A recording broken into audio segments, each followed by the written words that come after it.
Hi everyone, can you hear me? Good afternoon, everyone. Good afternoon.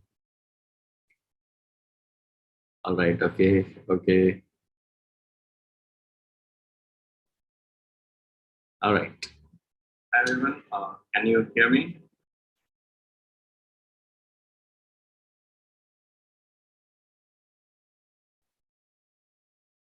Yes, Jasmine, I was playing around with my camera and I forgot to change the settings back.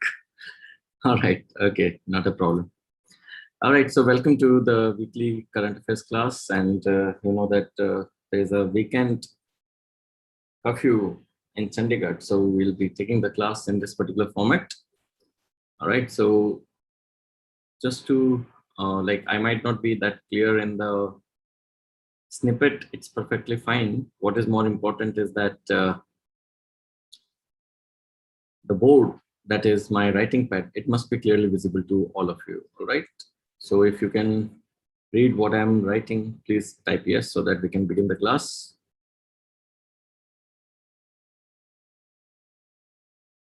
All right, is it visible? Okay, perfect. All right, so let's begin today's weekly current affairs class. The first topic that we are going to discuss is related to the overseas citizens of India. All right, so the first topic we are going to do today is about the OCI. OCI or Overseas Citizens of India.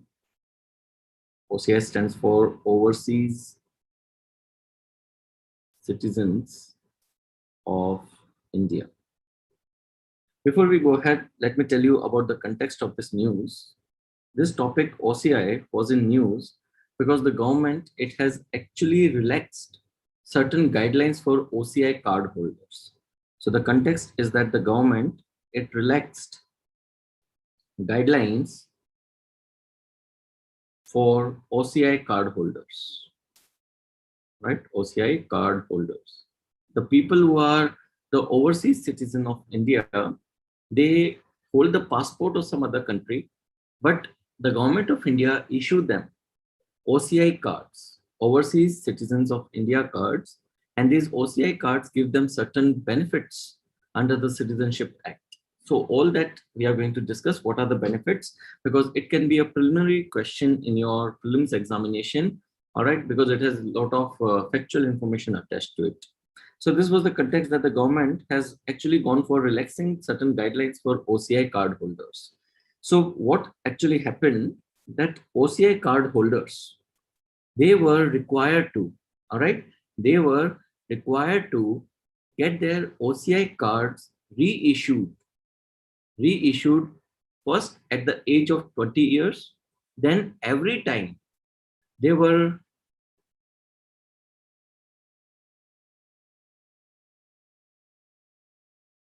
Aditya, I'll tell you, hold on.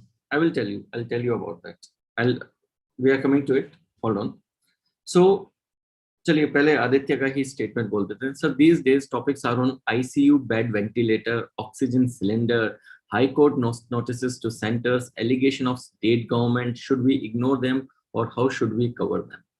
See, Aditya, the thing is this, that this situation is an emergent situation. There can be hardly one question out of this emergent situation. Your question paper will not be entirely based upon COVID or the problem that we are facing because of COVID-19. All right, so you right now, because it is a sensational topic, so most of the newspaper will be covering this topic itself. All right, so but in my opinion, you should not worry at all about these topics. Yes, you should know about what is the oxygen crisis, why we are in oxygen crisis, how we can overcome that. All right, that is acceptable. What is the state of health infrastructure in our country? All right, this is worth covering. All right, and maybe in the next class, I'll be taking up this oxygen problem and the health infrastructure. I'll give you the exact idea about what is the status of health infrastructure in India, so that in at least in essay you can expect a topic on them. All right, okay, so I'm onto that process of tackling the topics related to oxygen, and second with respect to the hospital infrastructure. All right, so be patient, we'll cover that. All right, और अभी तो situation start हुई है, थोड़ा wait करो. All right, 4 lakh cases, 4 lakh cases. It's a we were supposed to become the global power in 2022 or 2021, but all right, We are some power for sure. Okay, so let's go ahead. So right now, the overseas citizens of India, what they have to do is they have to reissue their OCI card at multiple times. First, when they achieve the age of 20 years. Second, every time they get a new passport. All right, every time a new passport is issued to them. And third, when they cross the age of 50. All right, when they attain age of 50. So every time they have to go for renewing their OCI cards. However, the government has actually changed this process now. So now OCI card will be issued to the minors who will, when they attain the 20 years of age, this card will be reissued only once. After that, they don't have to again and again go for reissuance of their. Yes, Chehek. No. I'm coming to it. Hold on. OCIs do not have dual citizenships. All right. And it is overseas citizens, not citizens per se. All right. Let me come to that point. Hold on. So OCI card, if it is issued to the minors, then once the minor attain the age of 20, once he has to reissue his OCI card because of his biometrics being collected. However, after that OCI card that is issued after 20 years of age, all right, after 20 years, no reissuance of OCI. And once the OCI is issued after 20 years, it will remain with the person. He will remain the overseas citizen of India with that card. He don't have to again and again go for renewing his card every time his passport is being changed. Today, the world is highly mobile. We are geographically mobile. We change our places every now and then, and every time we have to move, we get to change our passports. That means every time we have to get a new OCI card, which was creating a lot of problem. All right. So now, if you are a minor, you will have to get your OCI card reissued only once when you attain the 20 years of age because of the biometric compulsions. And once you cross that 20 years of age, after that, you do not need to reissue your OCI card. All right, so this facility has been given by the government to the OCI card holders. But now the thing is that this information, what we have discussed so far, is important, but not highly very important from the examination point of view. If we talk from the examination point of view, the more important question that can come is with respect to who are OCIs, what privileges OCIs have, and what disadvantages compared to citizens the OCI have. So what in examination can be asked is a comparison between OCI and the citizen. So let's go for that. All right. So let us discuss that. Who are OCI? OCI, that stands for the Overseas Citizens of India. OCI are the foreign nationals. All right. They are foreign nationals. Or you can say they are the citizens of some other country. They are citizens of some other country. But the thing is this, that these foreign passport holders, they do not hold Indian passport. Remember this, they do not hold Indian passport because Indian passport can be issued only to Indian citizen. And since they are not Indian citizen, they do not have Indian passport. They are the passport holders of some other country, but they are related to India by their origin. They are related to India by the consanguineous relation,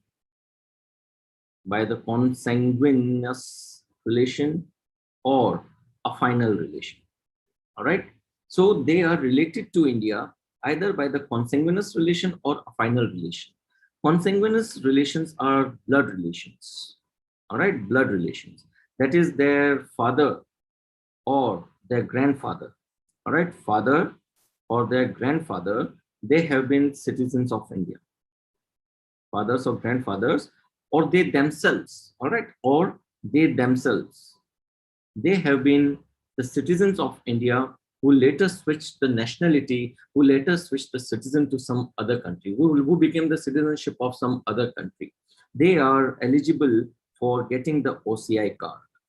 They are eligible for getting the OCI card.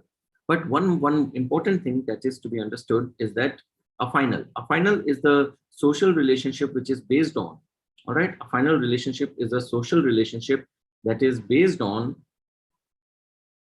marriage. That is based on marriage. That is the spouses, all right, the spouses of Indian citizens. The spouses of Indian citizens. The spouses of OCI card holders. OCI card holders. Even they are entitled to get, all right, they are entitled to get the OCI card. All right, so foreigners of Indian origin, or the foreign spouses of an Indian citizen, or the foreign spouse of an OCI card holder, they are eligible to become OCI. All right. No, Shivanjali, I'm coming to the exception part. I know you all are very eager to have that exception part discussed right now. So there is a very important point. So is this information clear to everyone? Till the time that what you have discussed so far, who is an OCI? OCI is a foreign national. He is not Indian citizen. He is not Indian citizen. Therefore, he does not hold the Indian passport. All right. Okay. So now there is a very important section. You don't have to remember the number of the section, but for the sake of current affairs class, I'm giving you this section that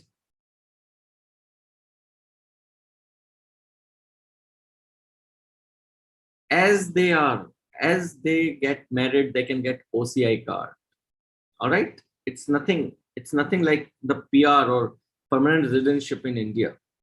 All right. I'm coming to it. Kenneth, wait for some time. All right. So under the section 7A, under section 7A of citizenship of OCI card rules, if the descendant, all right, if the descendant of, or so basically if an applicant, his parents or grandparents have ever been the citizen of Pakistan or Bangladesh, they are not entitled to, all right, they are not entitled to get the OCI card. All right. So if the applicant ever had his or her parents, grandparents, citizens of Pakistan or Bangladesh, then under the OCI card rules, they are not entitled to get the OCI card. So they will not get the OCI card. All right. So it's not that Muslims will not be given the OCI card. Muslims are entitled to get the OCI card provided that they are not the citizen of Pakistan, they are not the citizen of Bangladesh. Neither their parents have been the citizen of Bangladesh or Pakistan, nor their grandparents have been the citizen of Pakistan and Bangladesh. All right. So this is one important point that is given under section 7A of OCI card holders. Shreyan says, why is so? So you know that there is a concept of aliens. Alien, so a country who is a person from a different country, he is known as alien. All right. So like, for example, we are citizen of India, we are alien to United States, we are alien to some other country. Now, if the countries have a good friendly relations, so that's a simple normal alien. So there's no problem with that. But if the countries have some war or have fought some war in the past, they become the enemy alien. So Pakistan and Bangladesh, all right, Pakistan and Bangladesh, they have been given the status of enemy alien, and that is why OCI card is not very easily extended to them, because there are certain privileges under this OCI card which is not to be given to the enemy alien. So what are these privileges? Let us now discuss them. All right. It's not included there. All right, Nitin, that's not included there. It's only for Pakistan and Bangladesh. All right. All right. So also, if any person is having background of serving any foreign military, yes, yes, that's right. That's right. Any person who is also having an any person who is also having a background of serving any foreign military or even intelligence, they are not entitled to get OCI. All right. So plus, you can also mention here that the foreign military personnel,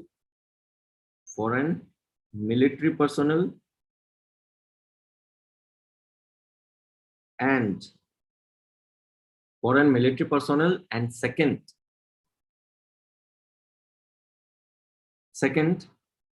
personnel, and second are the intelligence officers. All right, they are not entitled, so no OCI for them. No OCI for them. If the grandparents were citizen of Pakistan and Bangladesh, but their parents were not the citizen of Pakistan and Bangladesh, even they will not be entitled to get OCI.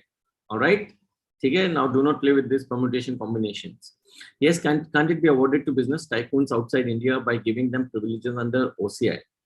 Well, see, OCI is what you have to apply for. India cannot extend them. All right. If some business tycoon is coming to India, but then he has to have some Indian origin. All right. Mere investment cannot be the basis of getting an OCI card.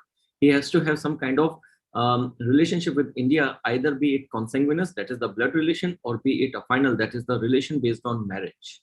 All right. Yes. Yes. Chance any country. All right. So let's go ahead now.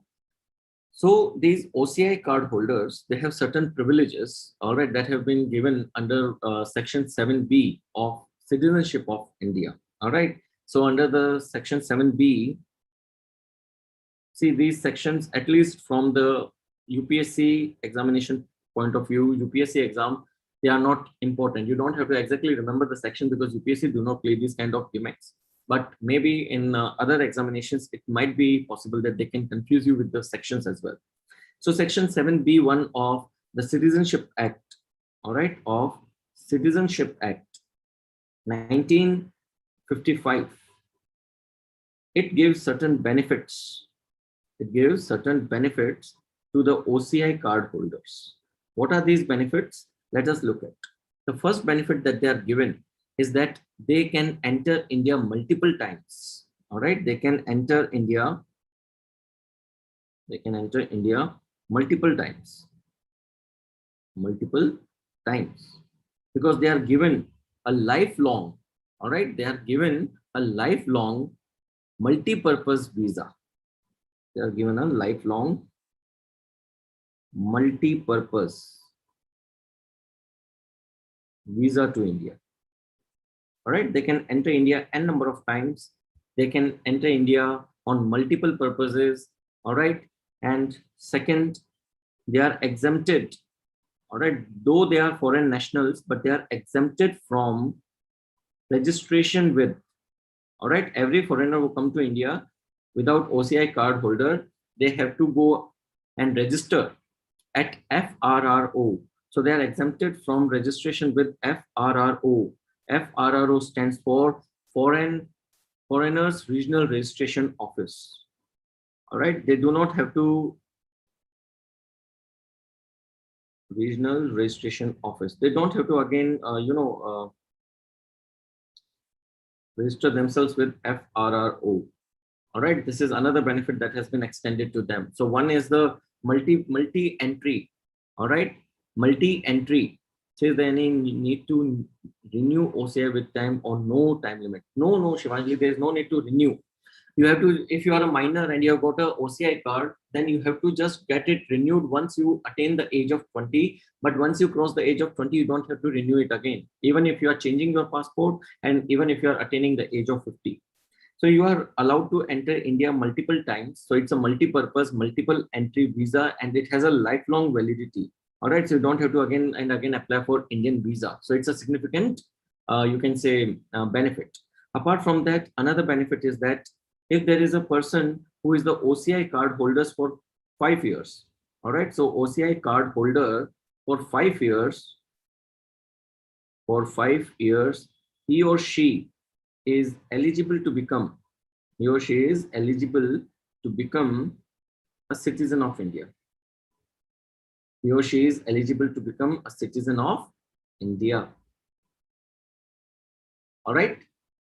OCI card holder, if he or she holds the OCI card for 5 years, they are eligible to apply for Indian citizenship. All right. Then another benefit that has been extended to them is that these OCI card holders,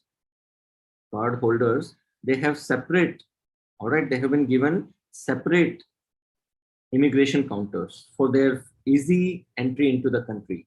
All right, separate immigration counters have been given at all major international airports in India.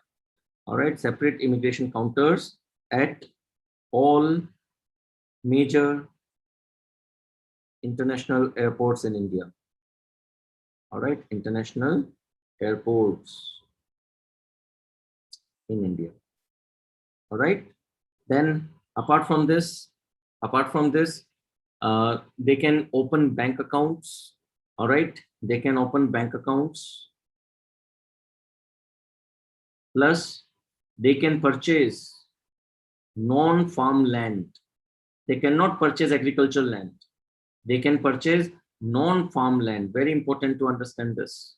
If UPSC is going to catch you in a glitch, they are going to catch you here itself. That OCI card holders are allowed to open banks. They are allowed to buy all kind of property. All kind of property, that means agricultural property, non-agricultural property. Then it will become incorrect statement because they are not allowed to buy agricultural property. They cannot purchase farmland. All right, but they can buy non-farmland or non-farm property in India. All right, they can also have ownership.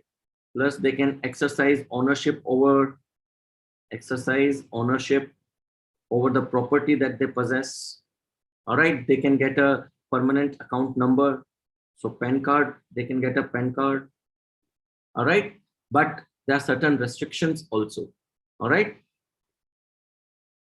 Ritika, the difference between OCI and NRI is non-resident Indian. Non-resident Indian is Indian citizen. He is an Indian passport holder who is residing in some other country, maybe on a non-immigrant visa or maybe on an immigrant visa. So NRI is Indian citizen. OCI is not an Indian citizen. He's a foreign citizen with Indian origin or Indian relation, which may be by blood or which may be by marriage. All right. So so we can say that. All right. That's going on. Okay, perfect. So we can say that the OCI card holders, they have certain benefits for sure than a normal non-OCI foreigner visiting to India. Now, there are certain disadvantages also, or you can say they have certain restrictions also. So let us look at the restrictions because they can also be asked in your prelims examination. The restrictions firstly say that the OCI card holders, they cannot vote. So no voting right. They do not have right to vote, no voting right. Second, they cannot hold government jobs. They cannot hold government jobs. They cannot purchase agricultural land.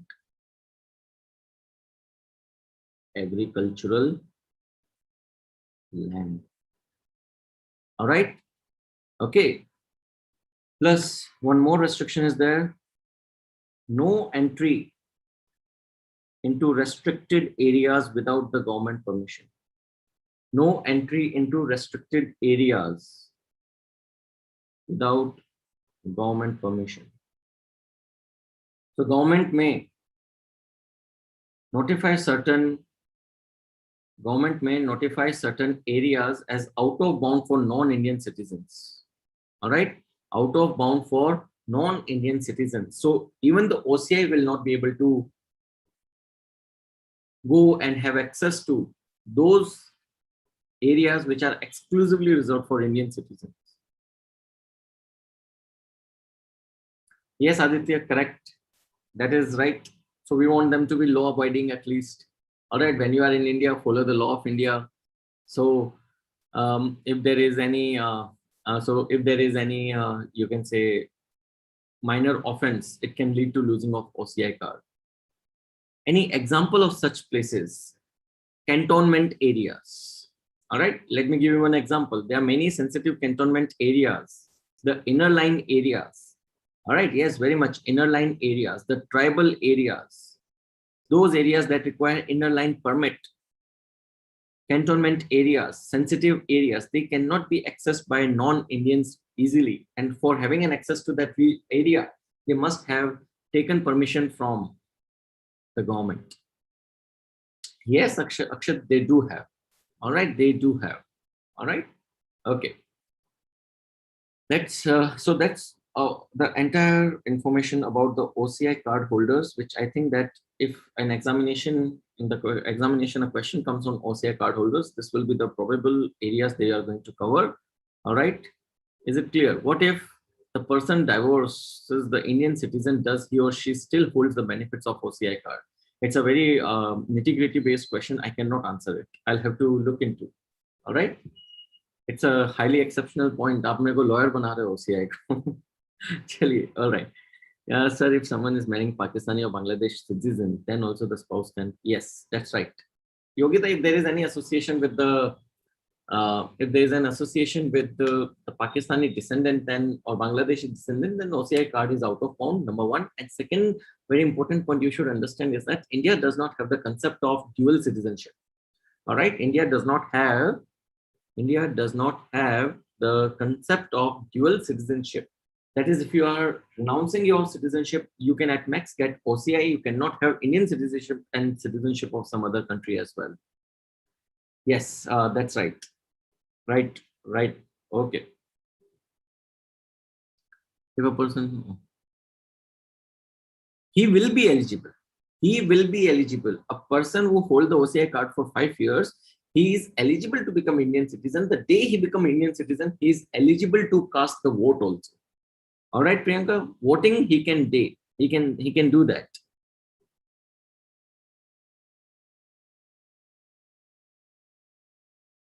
Yes, that's right. Manisha, it's okay. Laws tend to be weird. Many times laws tend to be weird. So let us now go ahead and discuss the next topic. So who are NRIs? So Dhruv, suppose one day you decided that I want to quit IAS and I want to, go to Canada and settle there.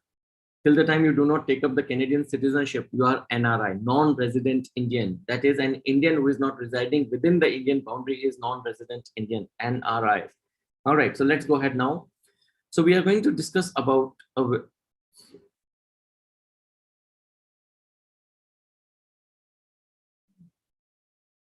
yes. Mother-child relation is consanguineous. Father-child relation is consanguineous. Husband-wife relations are affinal. All right. So if there is a descendants, then it is consanguineous relations. All right. So next we are going to discuss about the State of World Population Report 2021. All right. So let's discuss the State of World Population Report. Population Report 2021. All right, State of World Population Report 2021. So this report is published by the United Nations Population Fund. All right, so it is published by United Nations Population Fund.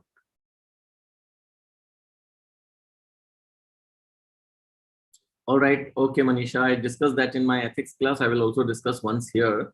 All right, sir. Yes, Ritika, then he is eligible to get OCI card. All right, then he is eligible to get OCI card.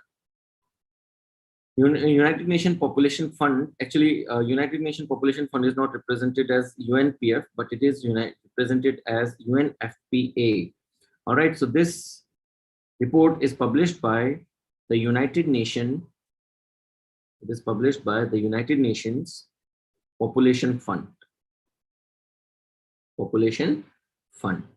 So this World Population Report 2021 had a very amazing theme. No, Ria, no. Until unless he becomes a citizen of India, he cannot buy the agricultural land. Even if he is an OCI card holder for 7 years, he cannot buy the agricultural land. Only when he becomes a citizen. All right. And he does not automatically become the citizen. Aisa nahi, you are having the 5 years of OCI card and the next day you are Indian citizen. You have to apply for Indian citizenship. All right, so let's come to this report now. The State of World Population Report 2021, it was published by the United Nations Population Fund. A very interesting theme for, or you can say this report has been titled this year, and the report, this title is very eye-catching, and that is My Body is My Own. All right, it is My Body is My Own. All right, that is, this report is talking about a concept that is known as bodily autonomy. All right, it is talking about what we basically call as the bodily autonomy. All right, my body is my own. So this report, it has pointed out that the women from the 57 developing countries, they have no right to make decisions about their bodies. All right. So this report, it has pointed out that women from around 57 developing countries, women from around 57 developing countries, they do not have the freedom. All right. So they have no freedom to take decisions about, all right, no freedom to take decisions about their own body, about their own body. All right, like for example, they have no say in terms of contraception. All right, whether they want to go for family planning or not, their say is immaterial. They have no say when it comes to seeking a healthcare facility. They have no say in this. They have no say over their sexuality. All right, over their sexuality. Who they will marry, how they will marry, no say. Even after marriage, all right, even after marriage, they are treated as objects, and there is a concept of marital rapes. There's a concept of marital rapes. That is, even if the wife is not consenting to the sexual relation, the husband forces upon her, and she cannot report this violence to anybody. So neither she has freedom over her sexuality, nor she has freedom to see when she can get a healthcare or when she can visit a healthcare, nor she has a say over contraception. She has no say even at the time of abortion. Getting my point? Then who decides her? It is decided by the males of their family, or some other member of the family, or some other member per se, not even family. That is basically, all right, that is basically what is known as absence of bodily autonomy. This is an example of absence of bodily autonomy. Bodily autonomy. All right. They do not have the power or agency to make their own choices about their own body because they fear the violence, and therefore they always rely upon someone else to decide it for them. It has been found out that, all right, it has been found out that in the developing countries from where the data has been collected, which is approximately 57 countries, only 55% women were empowered to make this choice over healthcare, contraception, and ability to say yes or no to sex. Only 75% countries legally ensure full and equal access to contraception. This is also very interesting to note. All right, so in these 57 countries, no Akshat, I'll tell you about India. India के ऊपर data आपको मैं National Family Health Survey के basis पे दूंगा. Hold on. It's all because of the economic dependence, because we see जो independent women हैं, they have the say mostly, not 100%. All right, let me tell you this thing very clear.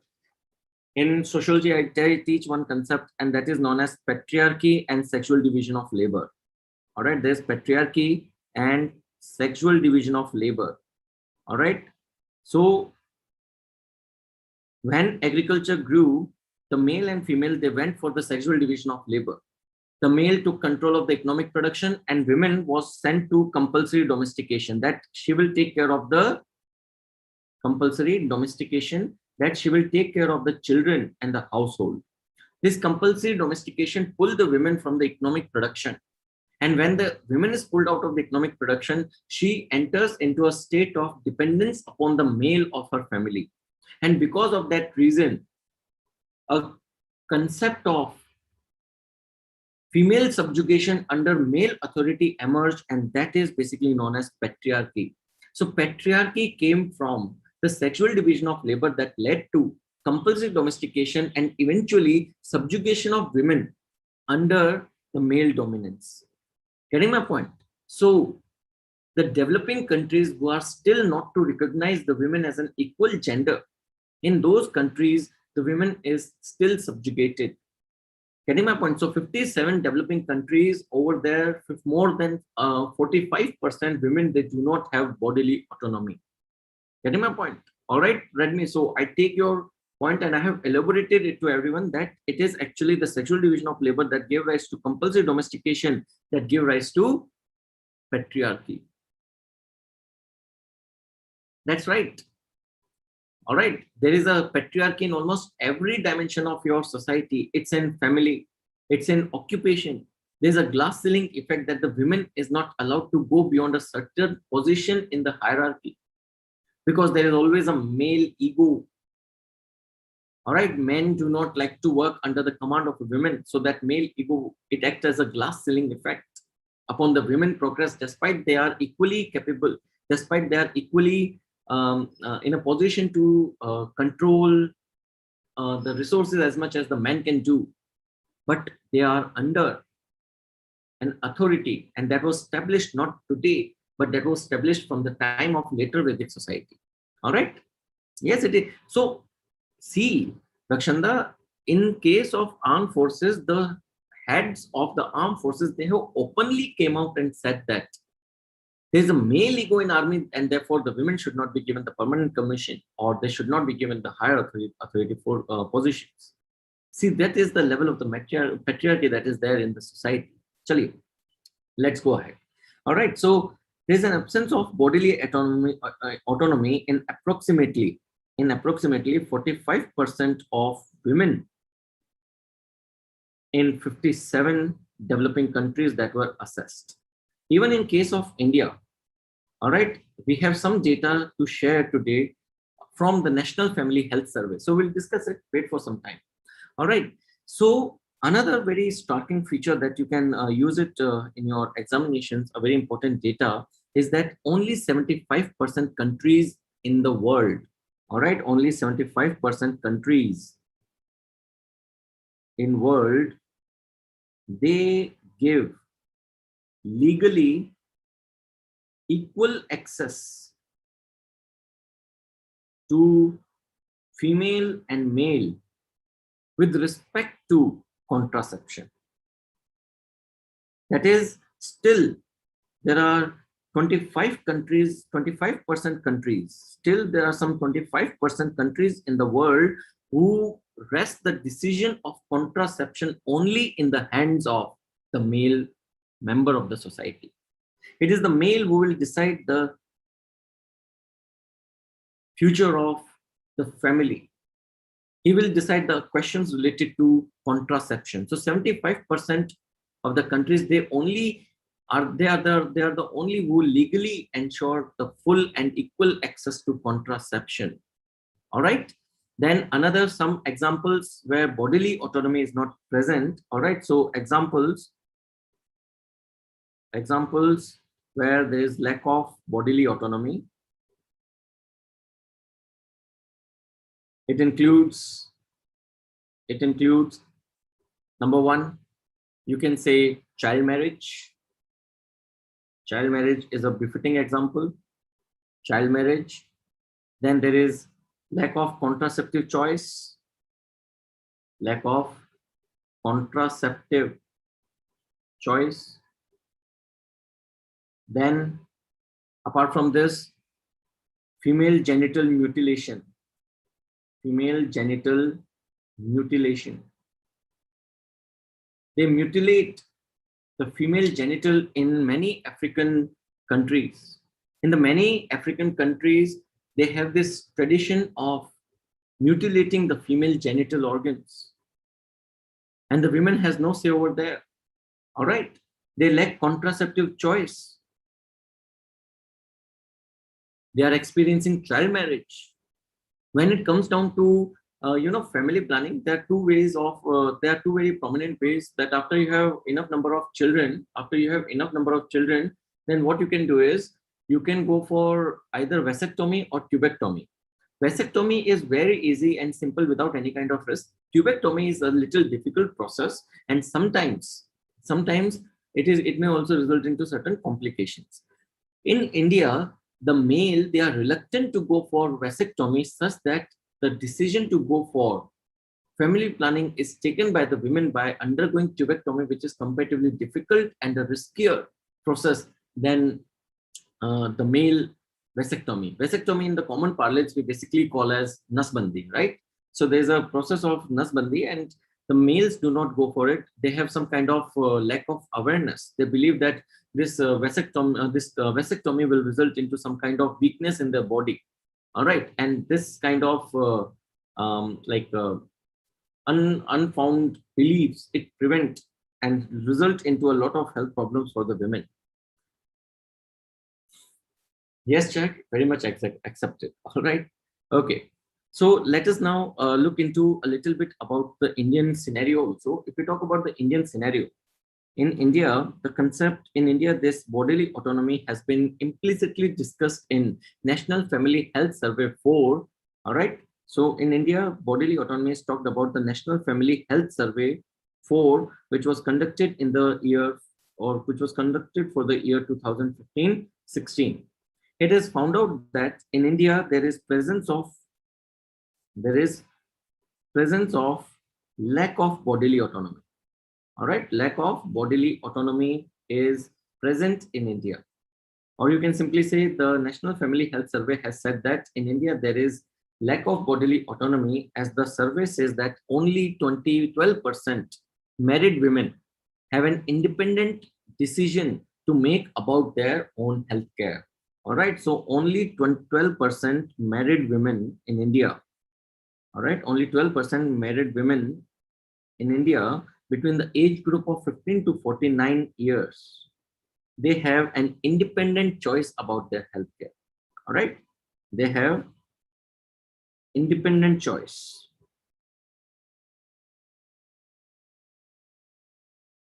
With respect to healthcare. Otherwise, for healthcare, they are exclusively dependent upon their male counterparts. It has been also found out that the 63% women, they decide about the healthcare in consultation with their spouse. 63% women, they consult their spouse. All right, 60% of women in India, they go for accessing healthcare only after they consult their spouse. There are approximately 23% women in India where the male exclusively take decision for their healthcare. 23% women in India where male exclusively takes decision. Kiske liye? Not for self, for the women. All right, take decision for the women. All right, what medicine, what doctor to consult, when to consult, everything is determined exclusively by their male counterpart, and this number is as high as 23%. Only 8% women in India, all right, only 8% women in India, they have freedom for going for contraception. They have freedom for going for contraception. They have freedom for going for contraception. Otherwise, if the male agrees, only then they will be going for contraception, or else they will not go for contraception. 83% families, they decide contraception joint, but again the decision is mostly taken by the male counterpart. So India is not very much in a better position compared to other countries when it comes to lack of bodily autonomy. India, reported by its own survey, we see that women do not have independent choice making with respect to healthcare, with respect to you can say contraception, and what to say about the marital rapes. In India, marital rapes, all right, in India, marital rapes are rampant, and there is no law that has been enacted to check it. This makes it a really big problem in India, and we have to rectify it as early as possible. So marital rape is not at all recognized in India. All right, so there is another thing you can say, there is absence of recognition of marital rapes.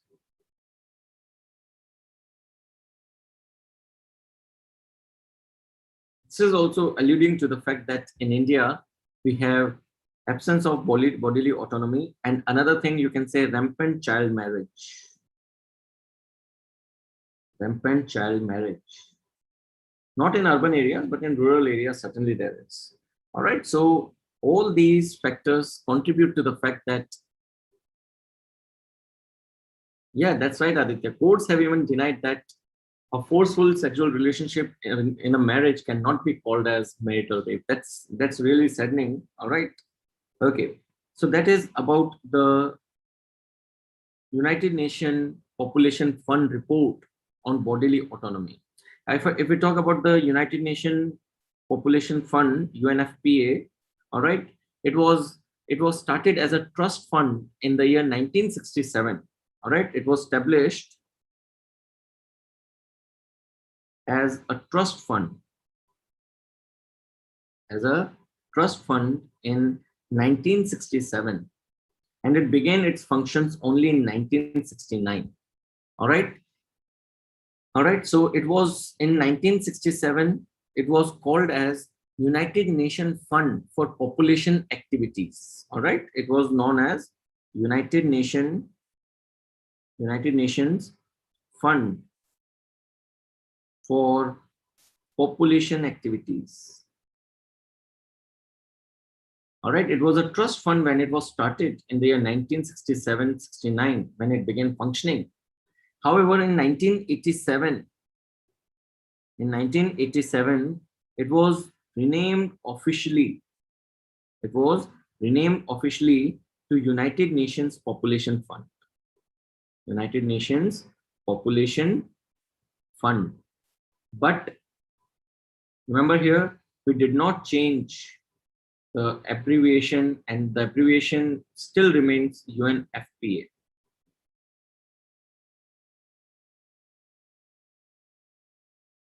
Check, they are very important. They are very important. UPSC can ask current affairs as early as 15 days. As early as 15 days. All right. Yes, Isha, you can say that. You can very much say that. So United Nations Fund for Population Activities, it was renamed as United Nations Population Fund only in the year 1987. However, we continued with the abbreviation as UNFPA. All right. Remember this. It is not a principal organ. All right. It is not a principal organ of UN. Can you tell me how many principal organs are there of UN? How many principal organs are there of UN? Anyone? There are 6 principal organs of UN. All right. However, out of these six, this UNFPA is not one of them. All right. We'll come and discuss someday about the United Nations reforms. All right. Reforms that are required in the United Nations. We'll discuss about them in one of the current affairs class. At that time, I will tell you about the 6 principal organs. So check, yes, it is important. see, there are certain organizations that are very important that relate to United Nations, World Bank, IMF. Then there is World Economic Forum. Then there is IAEA, International Energy Agency is there, OECD is there, OPEC is there. These are certain organizations, and if there is a significant development in these organizations, you will have to remember. All right, you will have to remember. Okay. Again, not every organization, but there are some very principal organizations. So you do have to remember. And say in UNFPA, there is a very important fact that it was not UN Population Fund in 1967. It was changed only after 20 years. It was earlier only a trust fund. However, in 1987, it was made a subsidiary organ of the United Nations General Assembly. All right, so it was made a subsidiary organ. It was made a subsidiary organ of United Nations Security Council. United Nations General Assembly.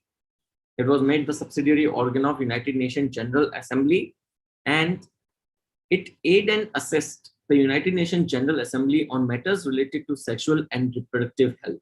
All right, it aid and assist. Yeah, it works for United Nations General Assembly as Sexual and Reproductive Health Agency. Sexual and Reproductive Health Agency. All right, that is United Nations Population Fund. And one thing you can remember again from the static point of view, the United Nations ECOSOC, Economic and Social Council, UN Economic and Social Council, which is a principal organ, all right, which is a principal organ of the United Nations. This UN ECOSOC established the mandate. It established the mandate of UNFPA. Who establishes the mandate of UNFPA? It is ECOSOC, which is a principal organ of United Nations. It is Economic and Social Council. However, it works as a subsidiary organ of United Nations General Assembly. All right. Can you tell me what is the amount of money it receives from the UN budget? Anyone? How much money does United Nations Population Fund receive from the UN budget? 50%, 20%, 10%? Yeah, none of the above. Very good, Imani. Good. You know the exact statistics. Good. नहीं मोहित, तुम्हारे statistics गलत है. All right, it's okay. चलिए मैं बता देता हूँ आपको. This UNFPA, it receives 0% funding from the UN budget. It receives 0% funding from the UN budget. In fact, the United Nations Population Fund is entirely funded by the voluntary contributions of the donor governments, intergovernmental organizations, private sector agencies, foundations, and individuals. So it is only surviving upon the voluntary contributions. All right, it is surviving only upon the voluntary contributions from different governments, from different private entities, from individuals, foundations, intergovernmental organizations. So 0% funding is coming from the UN budget. So this kind of information again becomes a very important point from examination point of view. Is it clear to everyone? All right. Chale aage? Okay, good. So let's now discuss about a very quickly. We are going to discuss about a very small topic, and that is about a governmental not governmental. It's a think tank organization known as Observer Research Foundation. All right. So if I'm not wrong, UPSC has already asked this question upon this organization, but again, questions may repeat, and therefore let's quickly cover it up. So we are going to talk about something known as Raisina Dialogue. Raisina Dialogue 2021.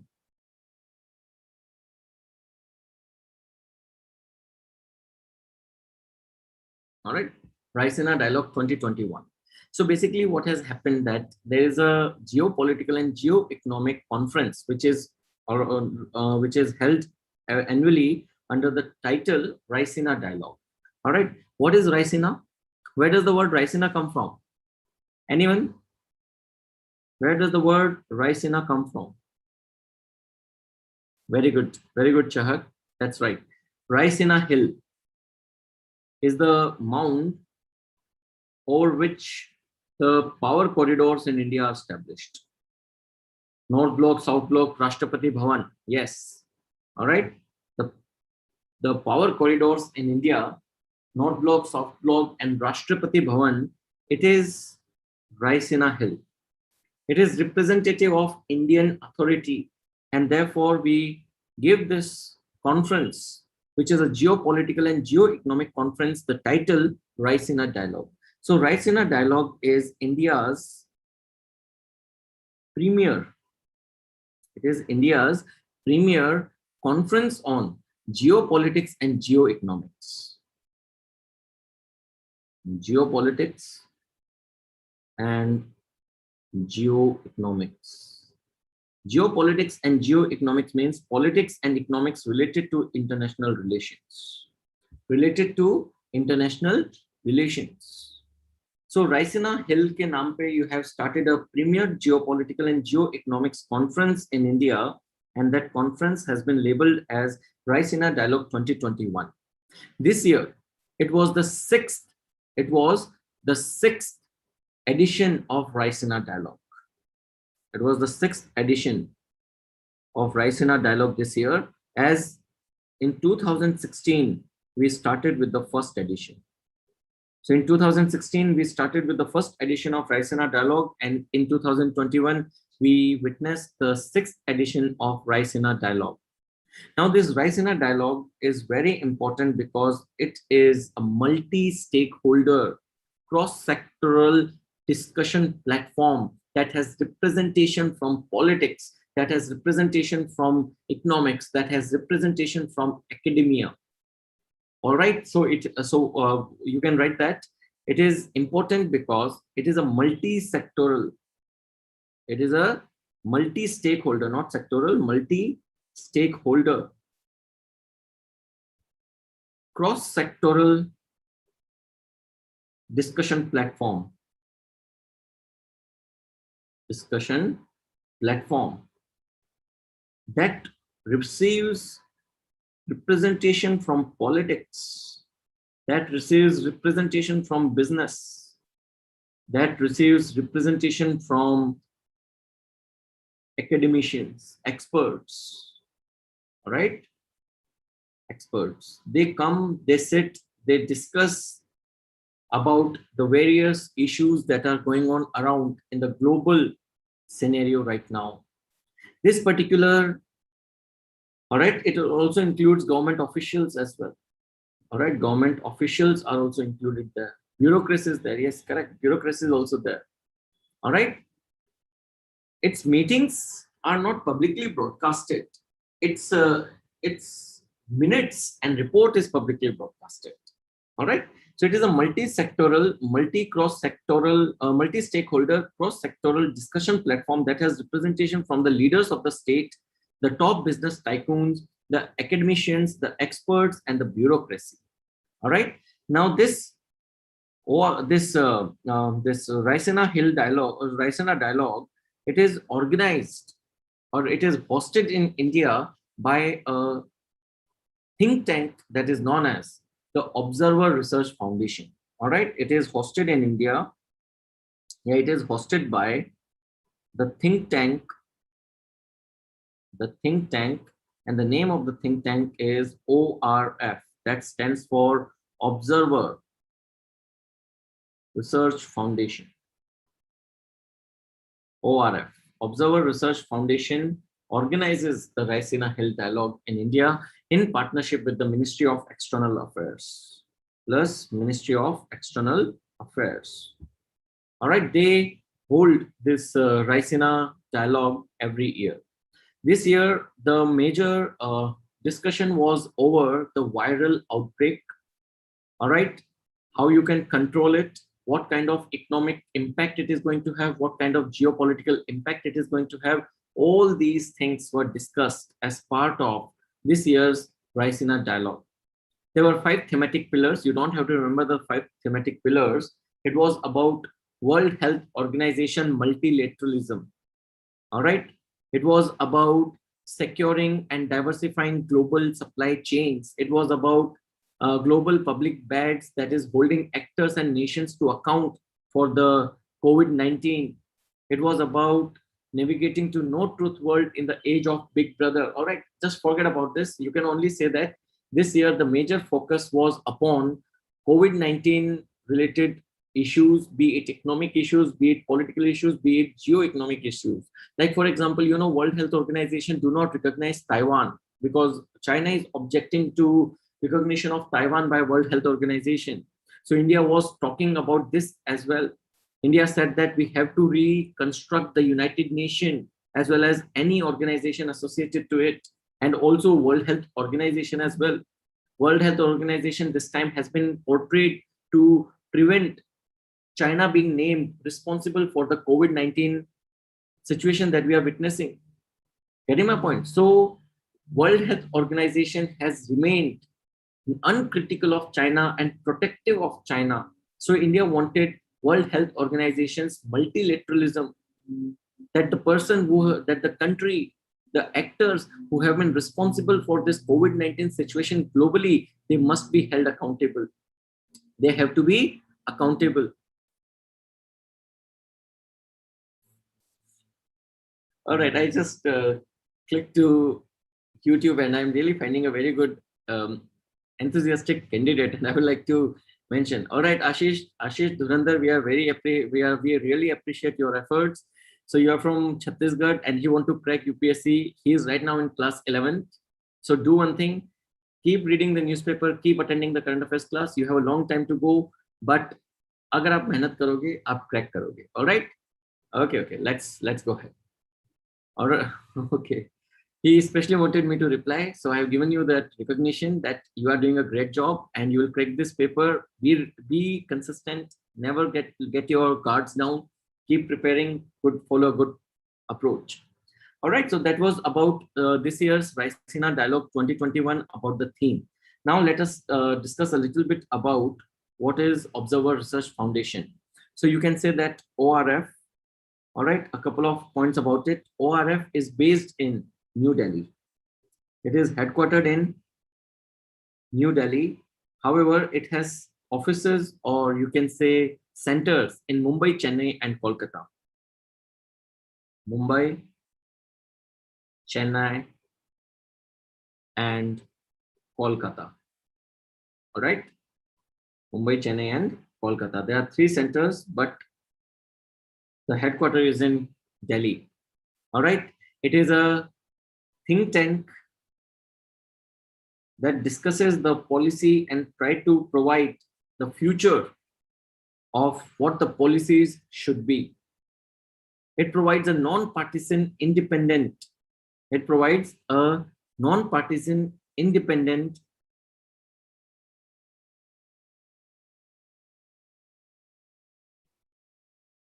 all right, just hold on.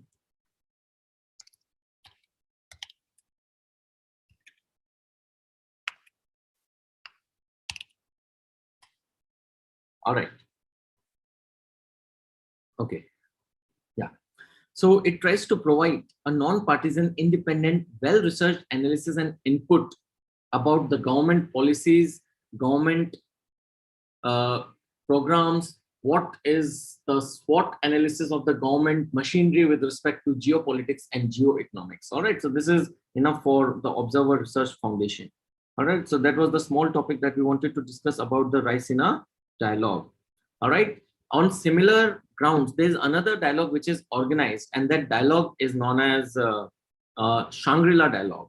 All right. Shangri-La Dialogue is held in which country? Can you tell me Shangri-La Dialogue is held in which country?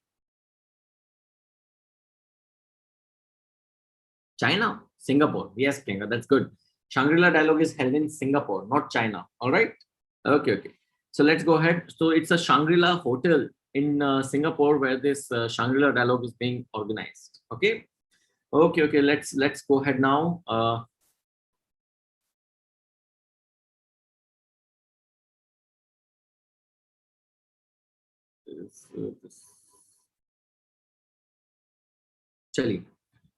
So now the next thing that we are going to discuss is about the Global Energy Transition Index. All right. So see, let me tell you about the reports indices. If any report is there from the United Nations, if any report is from, अगर किसी भी report के आगे UN का body का नाम आ गया, if there is a name of a United Nations body, if be it UNICEF, be it UNESCO, be it UN, United Nations Convention on Framework Convention on Climate Change, be it Convention on Biodiversity, all right, you have to remember the indices, you have to remember India's performance there, you have to remember what parameters have been used. So UN and UN reports, very important. World Economic Forum reports, they are very important. Then International Union for Conservation of Nature and Natural Resources, IUCN. All right, IUCN reports are very important. So United Nations, World Economic Forum, IUCN, all right, IMF, World Bank, okay, WWF be include kar lo. Okay, these reports, at least these reports and indices, you must be aware of. IAEA, International Atomic Energy Agency, International Energy Agency, IEA, all right, you include these as well. So you will have to remember the indices and the reports that are coming from these organizations. UPSC has time and again asked questions from these reports and these organizations, so they might ask questions in future also. So one of the index related to one of these agencies we are discussing here in the class right now, and that is known as the Global Energy Transition Index. All right, so we are discussing about Global Energy Transition Index.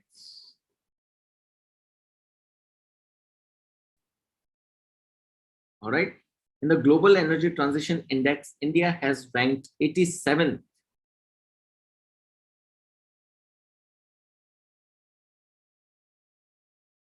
Newspaper will cover, check, newspaper will always cover the reports and the indices from these organizations for sure. So you can bank upon the newspapers. All right, so no need to worry about that. So this Global Energy Transition Index, India ranked. Ria, you asked me a question. I hope that I've given you an answer. All right.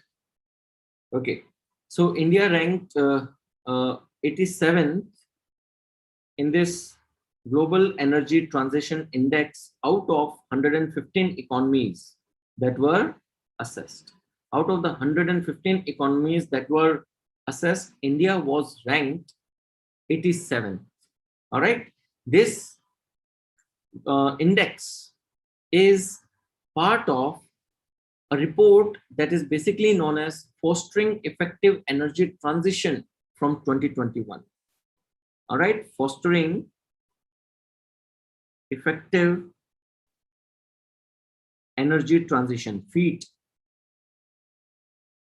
All right, so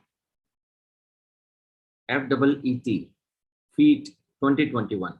Under this report, there is this Global Energy Transition Index, and this report or FEET, that is Fostering Effective Energy Transition, it is by World Economic Forum. Very good. It is by World Economic Forum. This is World Economic Forum. That is why this report is important. All right, World Economic Forum. So now this report, it has found out that 115 economies are there, and they assessed under this particular report 115 countries. They were assessed about how good they are making a transition from. All right, they were assessed that how good they are making a transition from conventional energy sources, from conventional energy to renewable energy, And on this assessment, On the basis of this assessment, they came out with what is known as the Global Energy Transition Index, out of which India has ranked 87. Now this index, it has been prepared by, assessing the current performance of the energy system of these 115 economies with respect to system performance imperatives and transition readiness. All right. So this index has been prepared. This index, it has been prepared on the basis of, number one, it is the system performance imperative. System performance imperatives. All right. And second, system performance imperatives, and second were energy readiness. All right. Transition readiness. I'll tell you both of them. Hold on. Transition readiness. See, if we talk about the GATE, that is the Global Energy Transition Index, it is trying to assess. GATE is Global Energy Transition Index. All right. I've written the short form of this index, GATE. So this GATE, this index, it has been prepared by assessment of the countries, how well they are making a transition from the conventional sources of energy to renewable sources of energy. And to assess them, you calculated the system performance imperatives and transition readiness. Transition readiness means that how well the country is ready to make a transition from conventional energy to renewable energy. This transition readiness is based on 6 parameters. 6 parameters decide that if a country is ready to make a transition from conventional sources to renewable sources of energy. The first parameter that is there under the transition readiness, it is availability of capital and investment. See, this can be a ground for a very good mains question also. I'll tell you the mains question. All right, wait for some time. So number one is availability of capital and investment.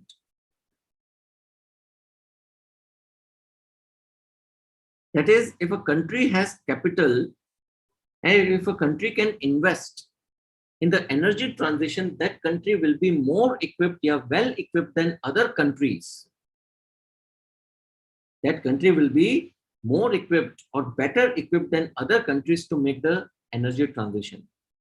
Countries which are developed countries, the countries which are high income countries, they have good amount of capital with them that they can invest to make a transition from conventional to renewable sources of energy. So first is the availability of capital and investment. Second is regulation and political commitment. I'm coming to it. Check, I'm coming to it. First, let us understand what is transition readiness, because it is easy to comprehend. You know, it's easy to get what is transition readiness, but system performance imperatives we have to look into. So wait for some time. So there are 6 parameters that determine transition readiness, how well a country is ready to make a transition from conventional sources to renewable sources. So in this, the first is availability of capital and investment. The second is regulation and political commitment. Regulation and political commitment. How well is your government committed to make a transition from conventional sources to renewable sources? This is the second parameter that will assess the transition readiness. The third is whether the government has established institutions and system of governance for making the transition. So whether the institutions have come up, that will result into transition from conventional sources to non-conventional sources. whether they have come up or not. This is number third. Plus, whether the necessary changes in governance have been made by the government or not. Fourth is infrastructure and innovative business environment. Does the country has infrastructure to make this transition or not? Whether there is innovative business environment or not, because you are making a change from conventional to renewable sources. So you need innovative business environment as well.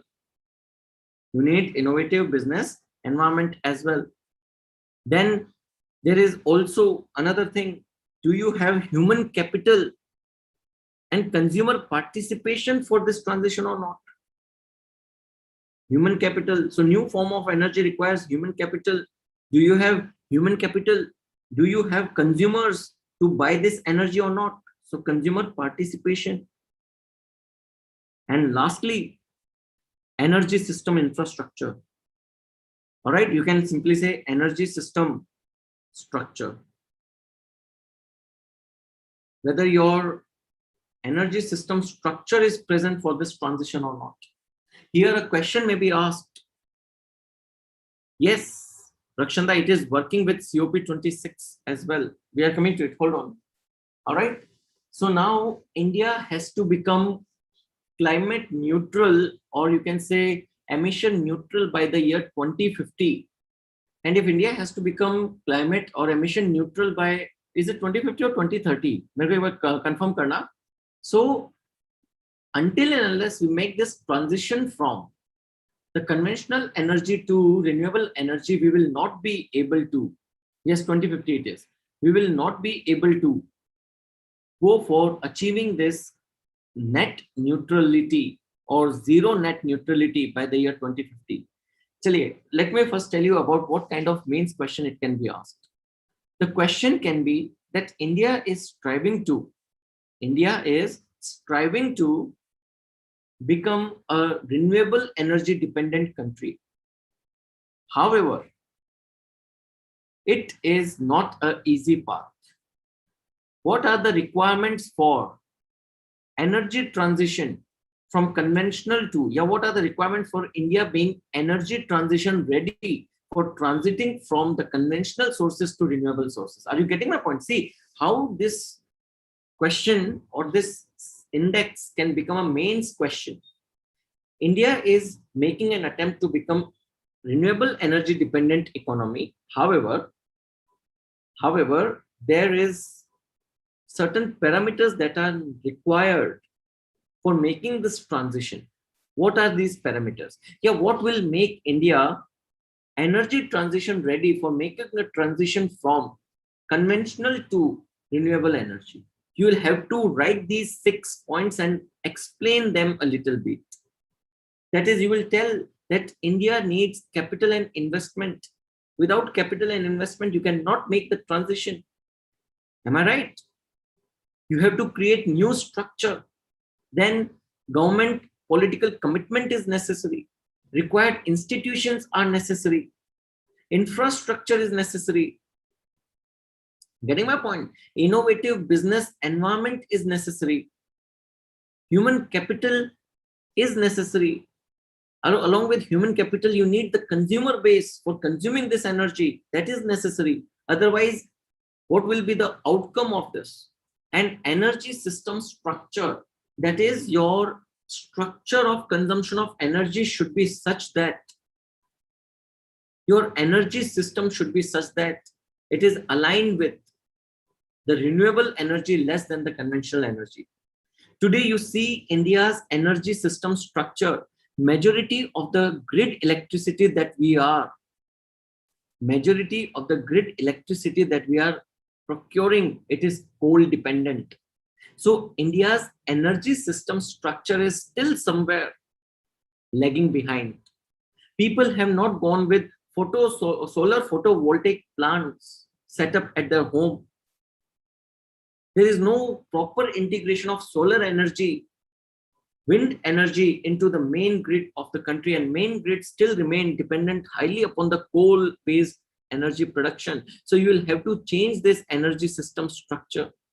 Getting my point? That is, Chahak, what is energy system structure? So this kind of mains examination, a question comes that what will make India energy ready? You just have to remember these 6 points. They are not going to talk to you about the index or anything. They can ask you a mains question from this segment. Is it clear to everyone? Is energy readiness or transition readiness clear to everyone? All right, these 6 points, very important. All right, now system performance imperatives. System performance imperatives basically means that whether the system or energy system which is installed in India, whether is it secure and accessible. It is the qualities of system, how good the system is performing, how good the system is performing, or how good the energy system is performing in the country. A country whose energy system is performing outrightly fantastic, that country is more in a state to go for transition. So these transition readiness has to be accompanied with a robust system, robust performing system for making this transition. You see, in the United States, you are not going to find the gas-based chulha in the kitchens of their homes. The gas-based chulhas, they are not at all present in the United States. Rather, they are extracting electricity and making use of heat produced from electricity to cook the food. That means that their system robustness is very strong. This system performance imperatives, that is how robust your system is, it is assessed on 3 parameters. The first is environmental sustainability. First is environmental sustainability. Is your energy system environmental friendly or is it highly degrading? What is the scope of infusion of new electricity, renewable electricity over the conventional electricity? So environmental sustainability. Is your energy system secure and accessible? Accessible by everyone in the country and secure from external threats. And thirdly, is your energy system in the country witnessing economic growth and development?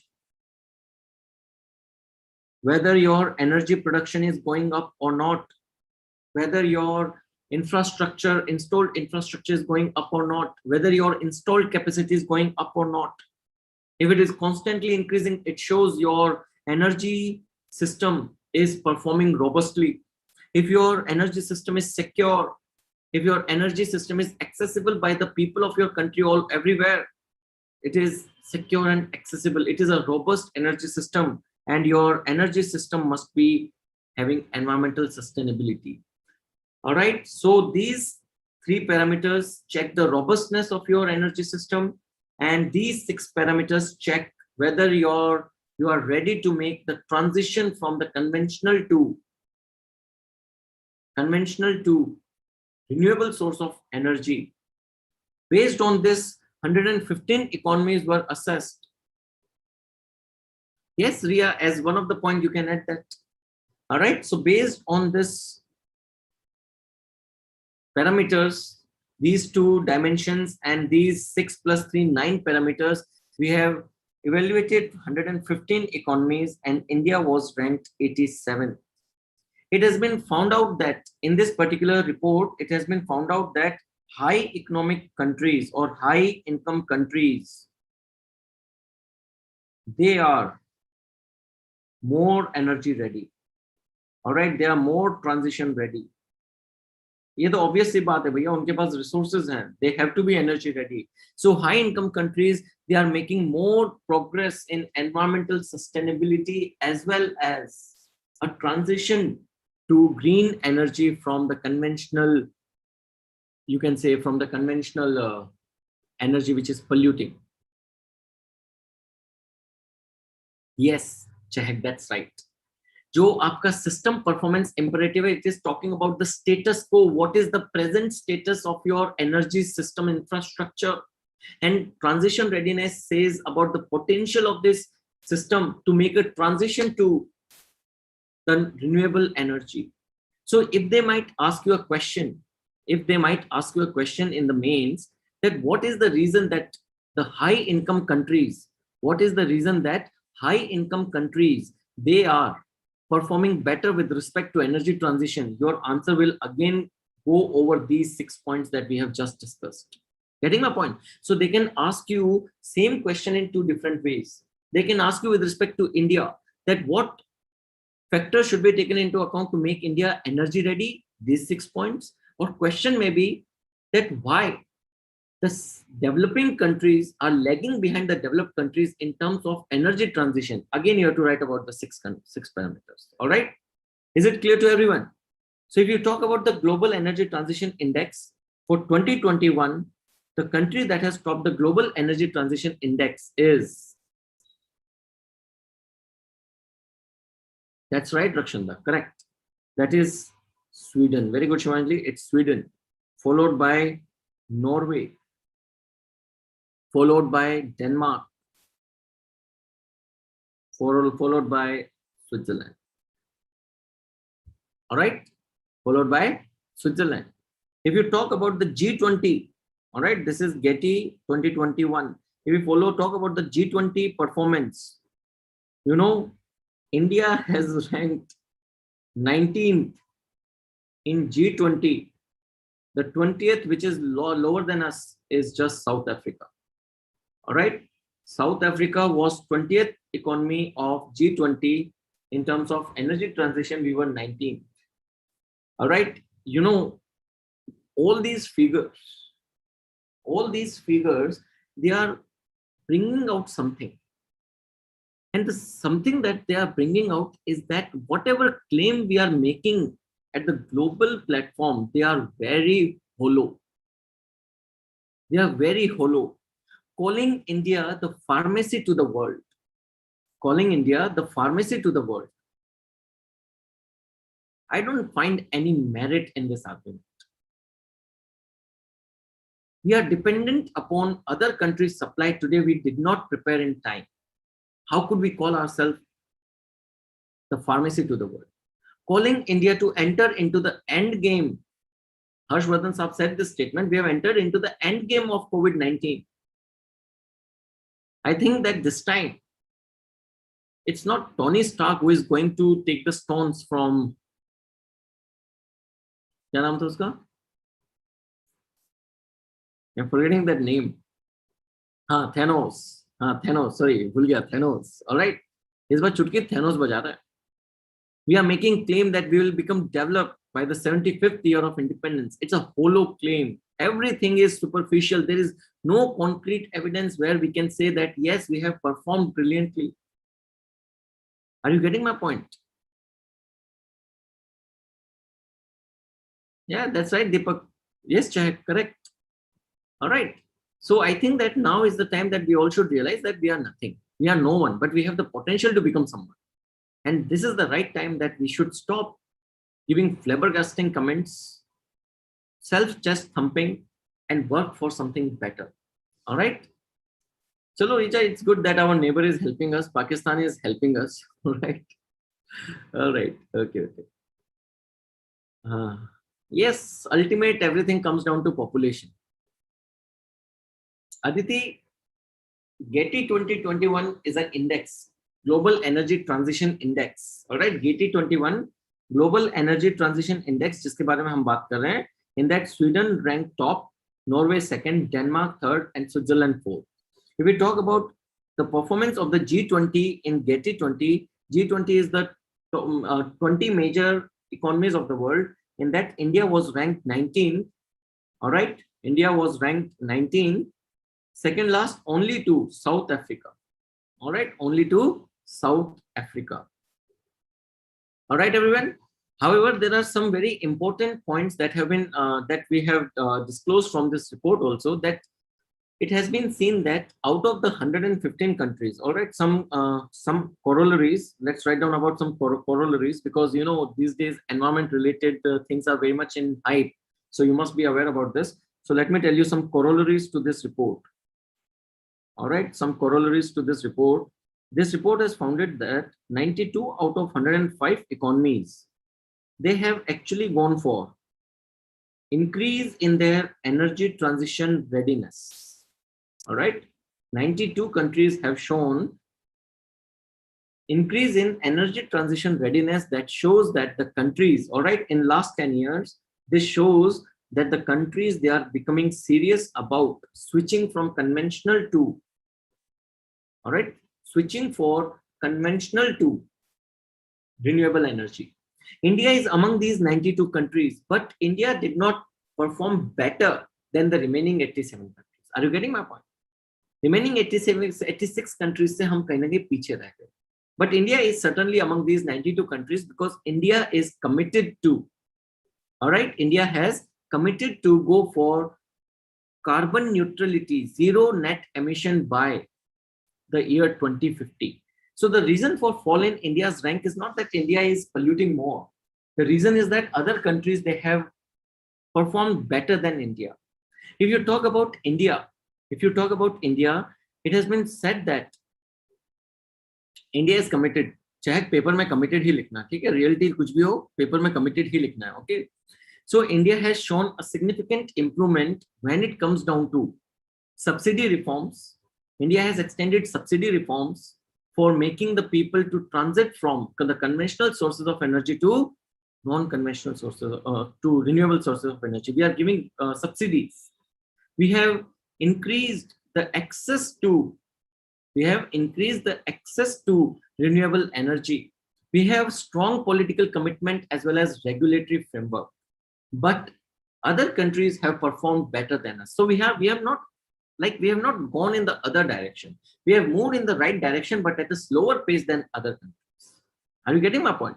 But this report also shows a very important point, that all the countries, they are serious. All the countries, they are serious about making this transition from conventional to non-conventional sources of energy, and everyone is taking this global emissions in a very correct spirit. Okay, ये Tripura DM का सबके साथ discuss करेंगे. Hold on. All right, Tripura DM, he is a hotshot person right now. All right, particularly slap. पंडित मंत्र भूल जाएगा लेकिन वो थप्पड़ नहीं भूलेगा. All right, so let's go ahead now. So let us discuss a little bit about the World Economic Forum. All right, World Economic Forum. So World Economic Forum is a Swiss non-profit organization that was set up in 1971 in Geneva, Switzerland. All right, it is Switzerland based. All right, it's a Swiss non-profit foundation. It is a Swiss non-profit foundation which was established in 1971, and it is headquartered at Geneva, Switzerland. It is headquartered at Geneva, Switzerland. All right. Now, it is an international institution for public-private cooperation, for engaging business, for engaging political experts, for engaging academic experts and other leaders of the society to shape global, regional, and industry agenda. This is the purpose of World Economic Forum. All right. So you can say that it is an international public-private. It is an international public-private institution that aims to combine, that aims to bring cooperation between leaders, the political leaders, the business tycoons, the academicians, and experts, all the leaders of the society, to shape global, regional, and industry agenda. To shape global, regional, and industry agendas. And industry agendas. All right.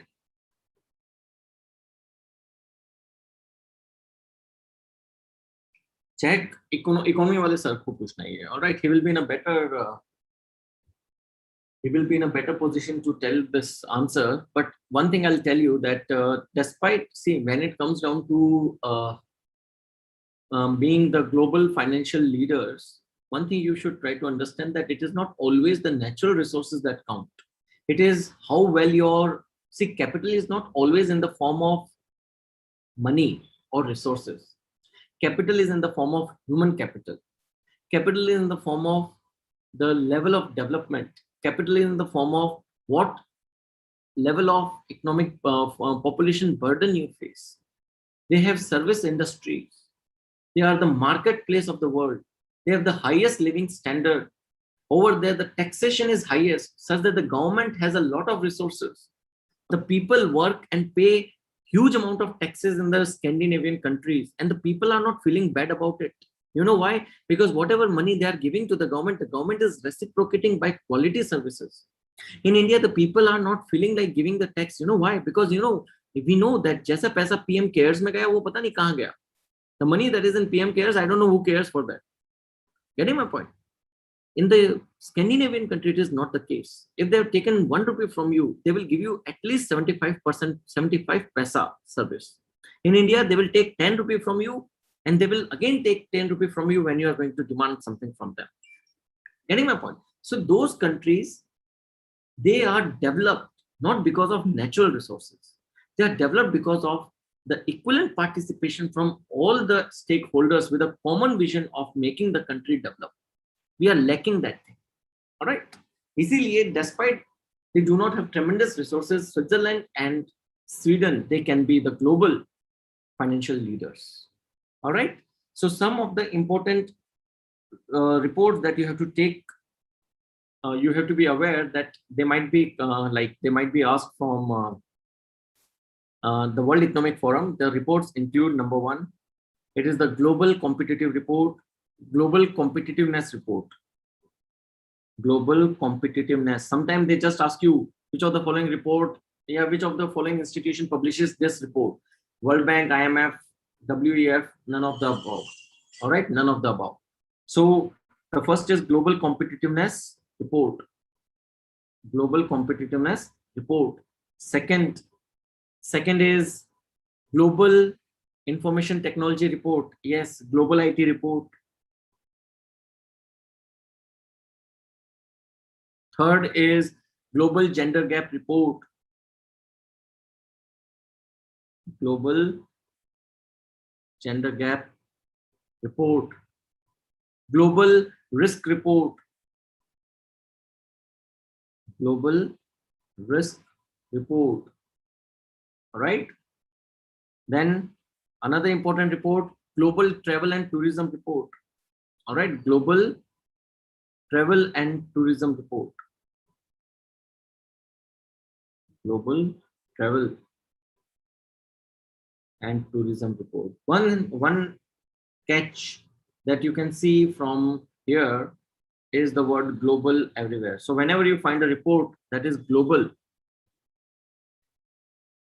all kind of risk, all right, it takes care of comprehensive risk assessment. All right. So whenever there's a report with global, your first hint should go towards whether is it World Economic Forum or not. All right. So global competitiveness, IT, gender gap, risk, travel and tourism. All right. So you can read about that. Shall we go ahead now? All right. Okay. So we are going to discuss another development, and that is Ukraine-Russia issue. What is more important from an examination point of view is the geographical location of this tussle that is going to take place, which is right now taking place between Russia and Ukraine. So what has happened recently? So we are coming and discussing that Black Sea region. All right, we are discussing the Black Sea region.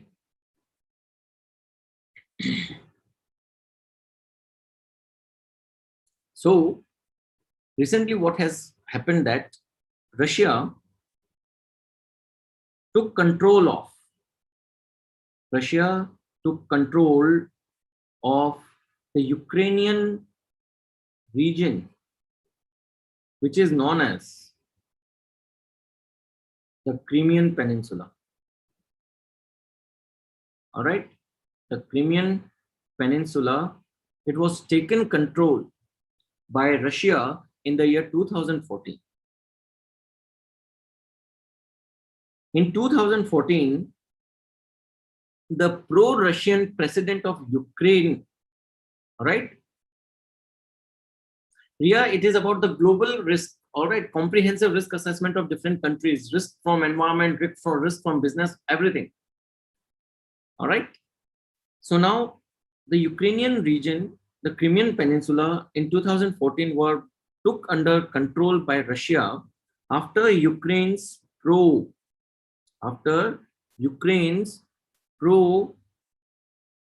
president was ousted. He was removed from the office by protests.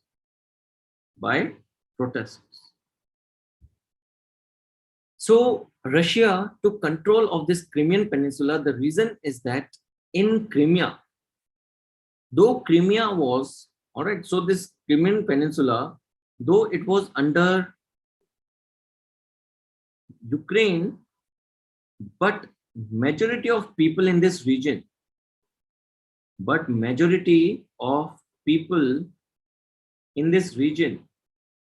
they were Russian. All right, they were Russian. So their ethnicity was Russian. They were Russian. They spoke Russian. They had links in Russia. Majority of the people in this Crimean Peninsula, they were Russian in their descendants. So Russia took control of the Crimean Peninsula, and since then this problem is going on, resulting into a death of approximately 14,000 people in 7 years. In 7 years, approximately, all right, in 7 years, approximately 14,000 people have been killed. All right. Now, what has happened recently? Russia has blocked a wide area of this Black Sea near Crimea to the foreign navy ships and the state vessels till November. So what has happened recently, that Russia, after taking control of Crimea in 2014, now Russia has closed broad areas. Russia has closed broad areas of the Black Sea near Crimea. Broad areas of the Black Sea near Crimean Peninsula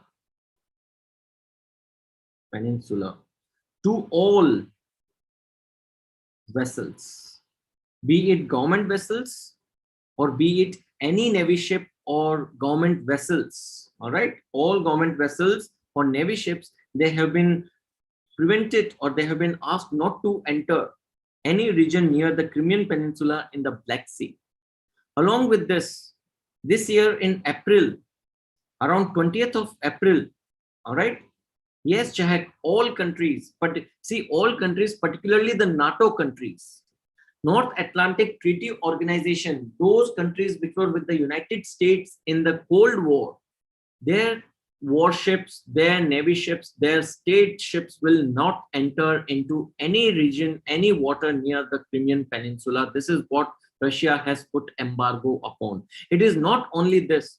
Russia also announced on 20th April that there will be no flights that will be taking place near the Crimean Peninsula for the 5 days starting 20th April. 20th April से 25 April तक, 20th April से 25 April तक no flights will take place from the Crimean over the Crimean Peninsula. So Russia is deciding the policy. Russia is deciding the policy for a piece of land that actually belonged to Ukraine. It is actually sabotaging of Ukraine's, all right? This is actually sabotaging of Ukraine's autonomy. Are you getting my point? So the countries like Britain, countries like France, countries like USA, they have objected to Russia's move of annexation of Crimea. All right, they have objected to Russia's move. All right, they have objected to Russia's move. Are you getting my point? Is it clear to everyone? All right, let me show you that Crimean Peninsula. Just hold on.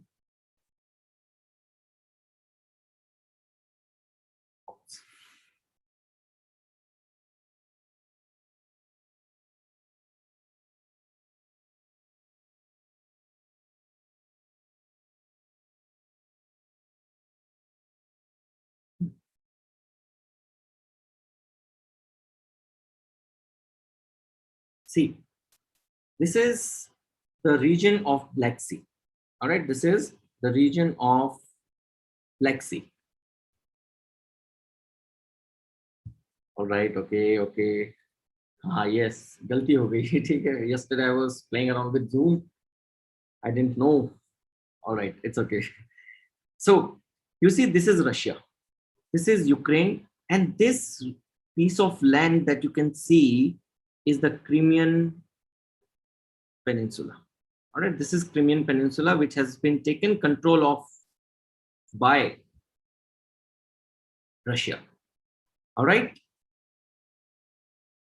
That's right. It has always been, yes, Shashank, it has always been a point of conflict between the European powers and Russia since many centuries, because just west of Russia, you are going to witness the spread of capitalism towards Russia. And if you see Ukraine, let me tell you about Ukraine.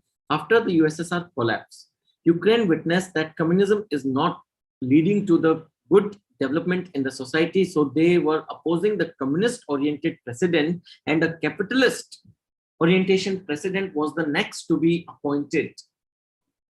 So Crimea, because it is directly related with the Black Sea, so Crimea became a very important point for Russia, and Russia took control of the Crimean Peninsula. One who controls the Crimean Peninsula will control the Black Sea. So Russia took that opportunity and it controlled. Are you getting my point? So it is again a fight between capitalism and communism. All right, it is again a fight between capitalism and communism. Clear, everyone? Okay. So now let us have a look at the geography of the Black Sea region.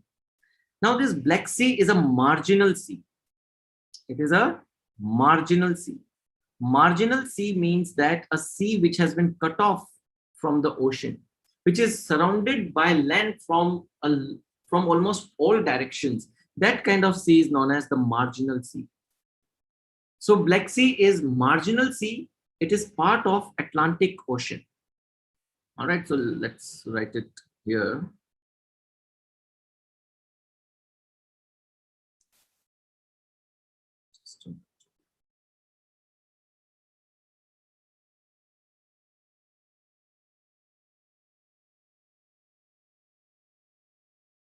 So Black Sea, it is a marginal sea. Can you all see that it has been cut off from the main ocean? It is surrounded by land. All right, you can see this side. It is surrounded by land from major areas. That is why we call it a marginal sea. All right, it is part of Atlantic Ocean. It is part of Atlantic Ocean. Atlantic Ocean. You see, this is Black Sea. Then it is connected with the Mediterranean Sea, and Mediterranean Sea is connected with the Atlantic Ocean. So it is part of the larger water body called Atlantic Ocean. All right, it is lying between Europe and Asia. All right, it is lying between Europe and Asia. Apart from this, all right, the major rivers that empty, all right, the major rivers that empty in the Black Sea, There are rivers like Danube, all right. There is Dnieper, Dnieper, Dnieper. Then there is Don, all right. Danube, Dnieper, and Don rivers, they empty, all right. They empty themselves into the Black Sea, all right. They empty themselves into the Black Sea. If you look at the countries that surround, if you look at the countries that surround the Black Sea, it consists of Ukraine in the north. It consists of Russia towards the northeast and east, Georgia towards the east, Turkey in the south, all right, Turkey in the south. Then there's Bulgaria in the west, Romania, all right, Romania is towards the northwest. Remember that Moldova does not touch the Black Sea. All right, how many countries are there? 1, 2, 3, 4, 5, 6. There are 6 countries. Bulgaria, Georgia bhi hai. Yes, 6 are there. So Bulgaria, Georgia, Romania, Russia, Turkey, and Ukraine. These are the 6 countries that share the coast with the Black Sea. All right. Now this Black Sea is connected with the Aegean Sea. Black Sea is connected with Aegean Sea through the Turkish Straits. Turkish Straits generally consist of 2 straits. All right. The Turkish Strait, it generally consists of 2 straits. The first is the Strait of Bosporus. First is the Strait of Bosporus. The Strait of Bosporus, Bosporous. The Strait of Bosporus connect the Black Sea with the Sea of Marmara. All right. The Strait of Bosporus connect the Black Sea with the Sea of Marmara. Then there is Strait of Dardanelles, which is again a Turkish strait. The Strait of Dardanelles. It is again a Turkish strait. It connects the Sea of Marmara, M-A-R-A, Sea of Marmara.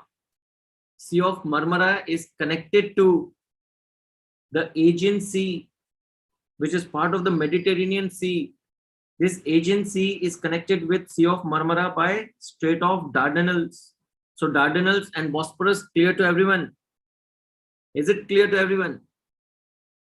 All right. Now there is, you can see there is this Sea of Azov. The Black Sea is connected to the Sea of Azov by the Kerch Strait.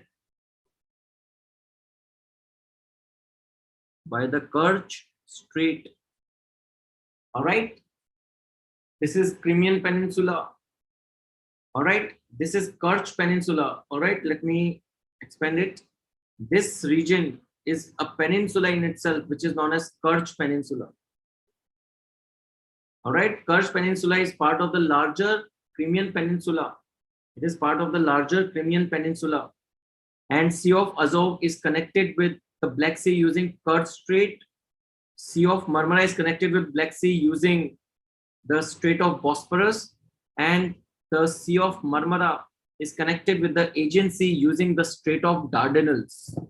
Using the Strait of Dardanelles. So remember this geography very accurately. A prelim-based question may be asked here. All right, then a question may be asked about the countries that share the coast.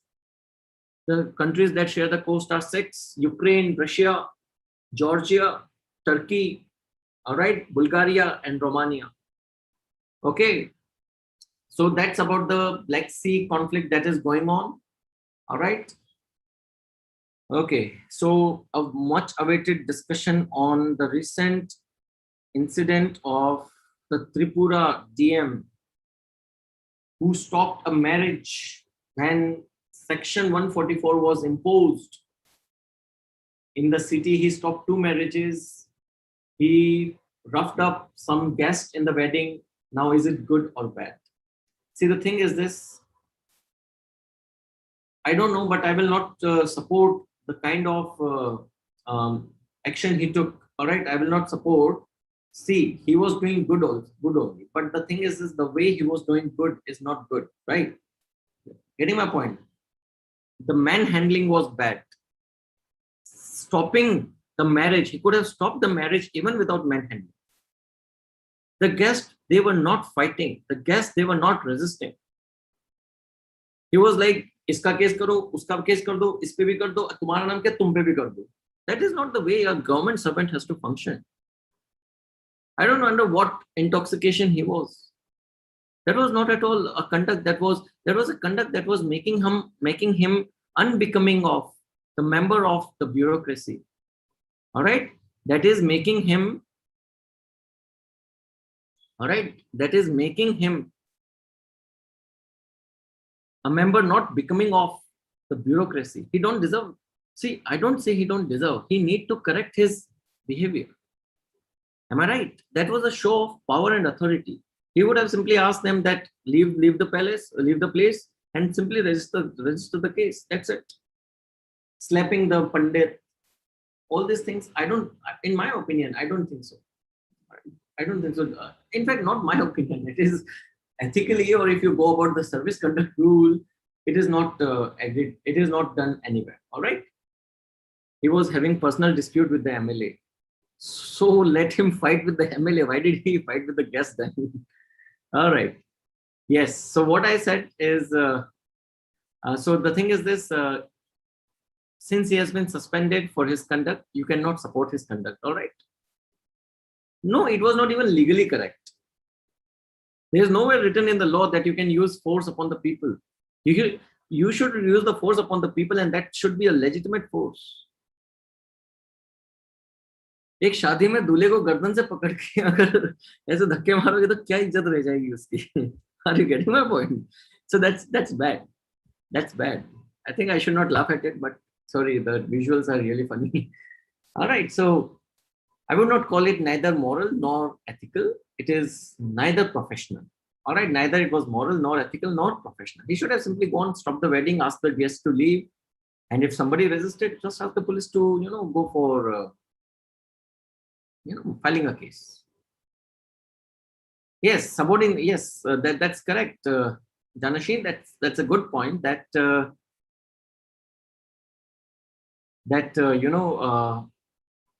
he misbehaved with his subordinates also. That's right. You cannot misbehave with the subordinates.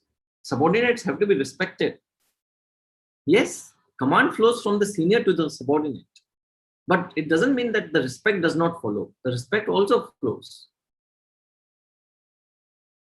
No, वो emotional हो जाएगा, all right? Marriage is a very happy moment of life for someone and he ruined it totally. That's emotional. Emotions have no place when we talk rationality. We have to just talk about the law book. Does the law book allow? No. Does the professional conduct allow? No. That means it's unprofessional. That's it. All right. So I will call it a day here, and I hope that we discuss some good topics today. We'll continue our discussion the next week. And the thing is this, we are going to judiciary federalism. Yes, Bharti, it's very much important. We'll be discussing more about the oxygen shortness. We'll be talking about the health infrastructure, level of preparedness for India, and all these things in the upcoming classes. All right. So that's all for today's class. See you next week on Saturday again, 12 p.m. Be safe, be protected, take vaccination if you can, if it is allowed, if you are fortunate enough. If not, stay indoors. Even after vaccination, stay indoors. Permanent resident and citizenship has a lot of difference. In permanent residence, it's like you are given a permit. You are given an immigrant status. You can reside in that country. You can own the resources, you can get the job, but you don't have the voting rights. A PR after some time in different countries can apply for citizenship. All right, so citizenship and PR is different. PR is a immigrant visa. All right, we see, let me tell you, PR is a very misnomer term. Permanent residentship is nothing but it is an immigrant visa. The visas are of two types. All right, it is an immigrant visa. Visa is generally of two types, immigrant and non-immigrant. In the immigrant, you have got the right to stay. In the non-immigrant, you have a limited duration to leave the country. After you get a PR, which is called the green card in the United States. All right. So if you get the permanent residence, no, Czech residence is mainly concerned with taxation from what I know. Yes, that's correct. See, even a non-immigrant visa person, so somebody is working on H1B in the United States, even he or she has to fill the income tax. Are you getting my point? So even he or she is paying the income tax. It's a non-immigrant visa. If you talk about the immigrant visa, then also he or she has to pay the income tax. All right. So, but it is immigrant visa. You can renew it. All right. Like it will be issued for 10 years.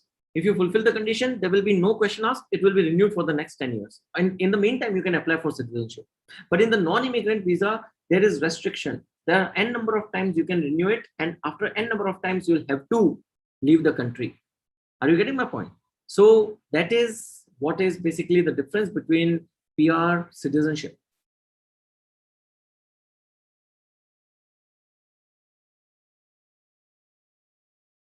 Oh yes, Shashank, accepted.